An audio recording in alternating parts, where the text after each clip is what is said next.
अस्सलामुअलैकुम, welcome back to innovate IT zone. अपने आज इस वीडियो लेक्चर के अंदर हम लोग डिस्कस करेंगे अपना मैनुअल नंबर 8।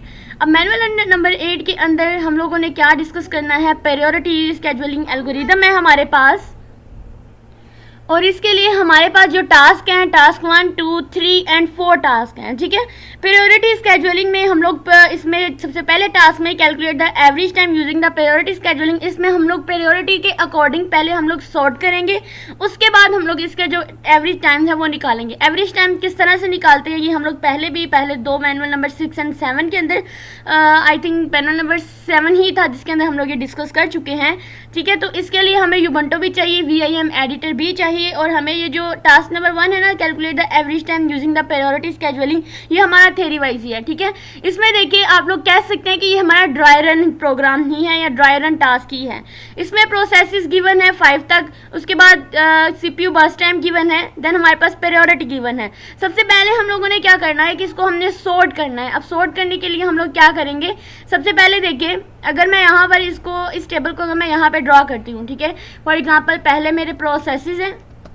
ठीक है, अब इस प्रोसेसेस में मेरे पास कौन कौन से प्रोसेसेस हैं वो मैं बाद में लिखूंगी। ठीक है, प्रोसेसेस हैं, और फिर नेक्स्ट जाकर मेरे पास मेरा CPU का बर्स्ट टाइम जिसको हम सर्विस टाइम भी बोलते हैं वो है, और देन मेरे पास क्या है, प्रायोरिटी है।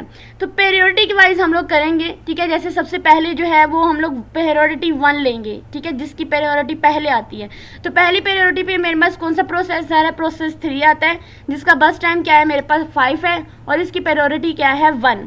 इसी तरह से सेकंड पे जाएंगे, प्रायोरिटी 2 वाला लिखेंगे जिसका प्रोसेस 4 है, इसका हमारे पास जो CPU बस टाइम है वो हमारे पास है 7, एंड देन मेरे पास इसकी प्रायोरिटी क्या है, 2 है। इसी तरह से प्रोसेस जाएंगे हम लोग 2 की तरफ जिसकी प्रायोरिटी क्या है, 3, इसका बस टाइम है 4, एंड इसकी प्रायोरिटी क्या है, 3। ठीक है, इसी तरह से 4 वाली प्रायोरिटी पे जाएंगे जो प्रोसेस 5 है, इसका बस टाइम हमारे पास क्या है, 3, और इसी तरह से इसकी प्रायोरिटी क्या है, 4 है। इसी तरह से लास्ट पे जाएंगे, प्रोसेस 1 पे जाएंगे, और इसका बस टाइम हमारे पास क्या आता है, 9, एंड इसका जो प्रायोरिटी है वो क्या है, 5। इसी तरह से हम लोगों ने इसको सॉर्ट कर लिया। अब हम लोगों ने क्या फाइंड करना है, अपना प्रायोरिटी वाइज ही इसका एवरेज वेटिंग टाइम निकालना है और एवरेज बस टाइम निकालना है। एवरेज वेटिंग टाइम के लिए अगर हम लोग बात करते हैं तो यहाँ मैं साथ ही इसका वेटिंग टाइम निकाल देती हूँ। ठीक है, देखो यहाँ पे प्रोसेस सबसे पहली प्रायोरिटी पे आ रहा है प्रोसेस 3, तो प्रोसेस 3 का जो वेटिंग टाइम है वो क्या होगा, हमारे पास 0 होगा, क्योंकि हम लोगों ने जब भी बात की कि हमारे पास प्रायोरिटी के लिए जो प्रोसेस सबसे पहले आएगा, जो वेटिंग टाइम जिसका सबसे पहले आएगा, उसकी ही उस लिहाज से ही हम लोग इसको जो है ना प्रायोरिटी वाइज इसका वेटिंग टाइम देंगे। और ये भी हमने कहा कि हमेशा जो पहले प्रोसेस आएगा उसका वेटिंग टाइम हमारे पास ऑलवेज 0 ही रहेगा। अब वेटिंग टाइम फॉर P4 हम लोगों ने फाइंड करना है, तो P4 का जो हमारे पास वेटिंग टाइम होता है वो हम लोगों ने डिस्कस किया कि जो हमारे पास वेटिंग टाइम आता है P4 से पहले वाला जो प्रोसेस क्या है, P3 है, तो उसका वेटिंग टाइम 0 है, प्लस अब इसकी ड्यूरेशन क्या थी P3 की, मेरे पास ड्यूरेशन थी 5, यानी आप कह सकते हैं इसका जो CPU का बर्स्ट टाइम था वो था 5।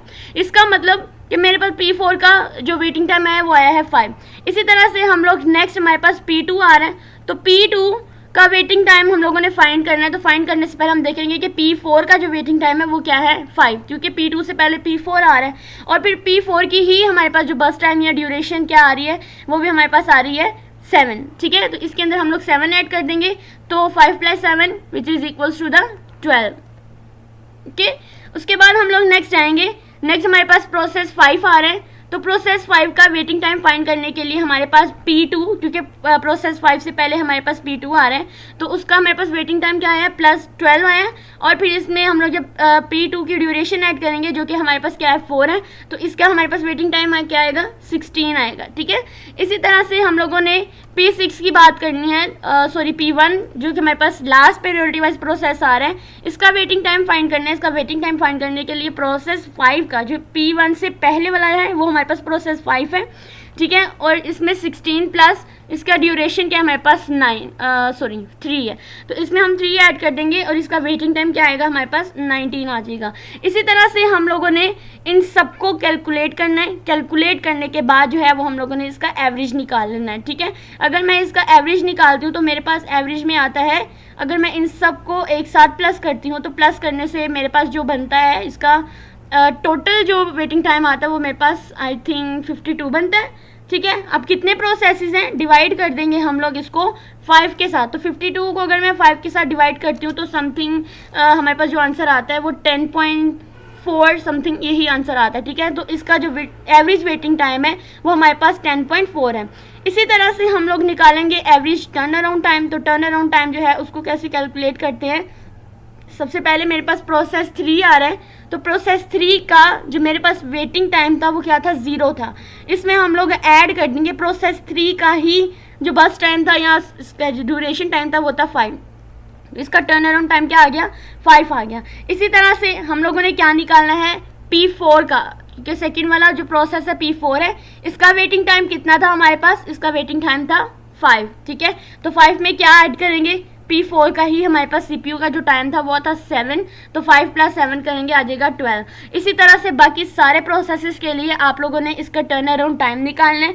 टर्न अराउंड टाइम निकालने के बाद टर्न अराउंड का एवरेज आप लोगों ने निकालना है। एवरेज टाइम निकालने के बाद जो भी आंसर आएगा वो आप लोगों ने मुझे कमेंट में बता देना है। आपने ये क्या करना है, जब इस तरह के क्वेश्चन आते हैं जहाँ पे हमें ये नहीं कहा जाता कि आपने कोड करना है, हमने कैलकुलेशन करनी होती है, वहाँ आप लोगों ने इसको ड्राई रन करना होता है, अपनी नोटबुक पर ही करना होता है। अगर आपको प्रैक्टिकल में ये क्वेश्चन आता है ना, तो आप लोगों ने सिंपली इसे अपनी नोटबुक पर ही, यानी जो आपको पेपर बुक मिलेगी उसके ऊपर ही आप लोगों ने इसको सॉल्व करना है, ठीक है। होप सो आप लोगों को ये लेक्चर जो है हेल्पफुल रहा होगा। आप लोगों ने इसका एवरेज टाइम जो है वो टर्न अराउंड टाइम का वो निकाल कर मुझे कमेंट में बताना है। अब यहाँ पे टास्क नंबर 2 है जिसमें right the algorithm for the priority scheduling के लिए आप लोगों को अब एक एल्गोरिदम लिखना पड़ेगा, ठीक है। और नीचे उस एल्गोरिदम का जो है वो हमारे पास क्या है, प्रोग्राम गिवन है। इस प्रोग्राम को ही देखते हुए हम लोगों ने क्या करना है, इसका एल्गोरिदम लिखना है। और एल्गोरिदम लिखने से पहले मैं बता दूं कि जो प्रीवियस मैनुअल्स हम लोगों ने किया है, मैनुअल नंबर 7, तो उसमें भी पहले एल्गोरिदम लिखा हुआ था, बाद में उन्होंने कोड किया हुआ था, और उसी एल्गोरिदम के अकॉर्डिंग ही हम लोग इसको कोड कर रहे थे। तो आप लोगों ने भी ऐसे ही करना है, ठीक है। सबसे पहले आप लोगों ने इसके एल्गोरिदम में स्टेप 1 में लिखना है कि हम लोगों ने क्या करना है, कि पहले हम लोगों ने इसका बस टाइम है, ठीक है, प्रोसेस है, कितने प्रोसेसेस है, वेटिंग टाइम, यानी इसी कोड को ही सामने रखते हुए आप लोगों ने इसका एल्गोरिदम लिखना है।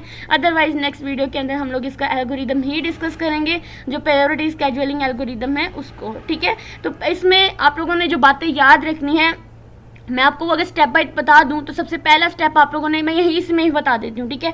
स्टेप ने लिखना है स्टेप 1, क्योंकि algorithm step by step problem solving process होता है। तो आपने लिखना है स्टेप 1 में लिखना है कि हमारे पास जो है, सबसे पहले आपको मैं प्रीवियस जो है ना वो मैनुअल जो है वो दिखा देती हूँ, ताकि उस लिहाज से ही आप लोग प्रायोरिटी स्केड्यूलिंग का ही जो है ना वो मैनेज करें, ठीक है। तो यहाँ पर देखिए, जैसे get the number of processes, तो उसमें भी हमने नंबर ऑफ प्रोसेसेस लेने हैं, हमने उसको आईडी रखने, उसमें क्या था, CPU स्केड्यूलिंग या फिर CPU बस टाइम हम लोगों ने देना है हर प्रोसेस के लिए। फिर हमने कहना है कि इनिशियली जो हमने सॉर्ट किया होता है उसका वेटिंग, जो भी प्रोसेस आएगा उसका जो वेटिंग टाइम है वो हमारे पास क्या आएगा, 0 ही आएगा। उसके बाद हम लोगों ने फार्मूला लगा देना है कि बाकी प्रोसेसेस के लिए हम लोगों ने वेटिंग टाइम कैसे फाइंड करना है। उसके बाद स्टेप 4 में हमने कहना है कि हमने टोटल टाइम, यानी जो टोटल जितने भी रिमेनिंग प्रोसेसेस थे उनका हमने वेटिंग टाइम निकाला। फिर उसके बाद हम लोगों ने कहना है कि हमने उस प्रोसेसेस का टर्न अराउंड टाइम भी निकाला। फिर हम लोगों ने बताना है, ये जो मैं बोल रही हूँ ना आप लोगों ने ये नोट कर ले, ठीक है। उसके बाद हम लोगों ने बताना है कि हमने टर्न अराउंड टाइम निकाला, उसका भी हमने एवरेज निकाला, ठीक है। एवरेज किस तरह से निकाला टर्न अराउंड टाइम का, टर्न अराउंड टाइम कैसे फाइंड किया, यहाँ आपने उसका फॉर्मूला बता देना है, क्योंकि एल्गोरिदम में हम लोग यही करते हैं कि हम लोग उनके स्टेप्स ही बताते हैं, ठीक है। उसके बाद हम लोगों ने कहना है कि देन हम लोगों ने उसकी एवरेज निकाली। एवरेज कैसे निकाली, देखिए यहाँ पे calculate average turn around by dividing the total waiting time by the total number of processing. उसके बाद हमने क्या किया कि हम लोगों ने अपना जो रिजल्ट आया था उसको डिस्प्ले करा दिया। बस ये स्टेप आप लोगों ने इस टास्क नंबर 2 के अंदर करने हैं, ठीक है। अब टास्क नंबर जो 3 था हमारे पास, अब मैं आप लोगों को फिर से कह रही हूँ कि जो मैंने अभी भी बोला है ना, ये हमारा टास्क नंबर 2 का ही आंसर था, जो मैं नेक्स्ट लेक्चर के अंदर बोलने वाली थी, लेकिन चूंकि मैंने कहा यहीं पे बोल देती हूँ, ठीक है, एक ही वीडियो में 2 टास्क हो जाएंगे। तो नेक्स्ट हमारे पास टास्क नंबर 3 और 4 है, जिनकी हमने आउटपुट लिखनी होती है। तो इस लेक्चर को, यानी ये वाले जो हमारे पास है, इस कोड को हम लोग डिटेल से डिस्कस करेंगे, ठीक है। नेक्स्ट वीडियो के अंदर टास्क नंबर 3 और 4 करेंगे, और इसको हम लोग अपने यूबंटो के ऊपर रन करके देखेंगे, इनकी आउटपुट को चेक करेंगे, ठीक है। वीडियो अच्छी लगी हो वीडियो को लाइक करें, और नेक्स्ट के लिए भी आप लोग मेरे चैनल को सब्सक्राइब करें, अपने फैलोज के साथ शेयर करें। मिलते हैं नेक्स्ट वीडियो के अंदर, तब तक के लिए आप इसको अच्छी तरह से नोट डाउन कर लें। टास्क नंबर 1 मैंने आपको समझाया, और इसी समझाने के अकॉर्डिंग ही आप लोगों ने इसका एल्गोरिदम भी लिखना है टास्क नंबर 2 में, स्टेप बाय स्टेप। जब हो जाए तो डन का कमेंट कर दीजिए।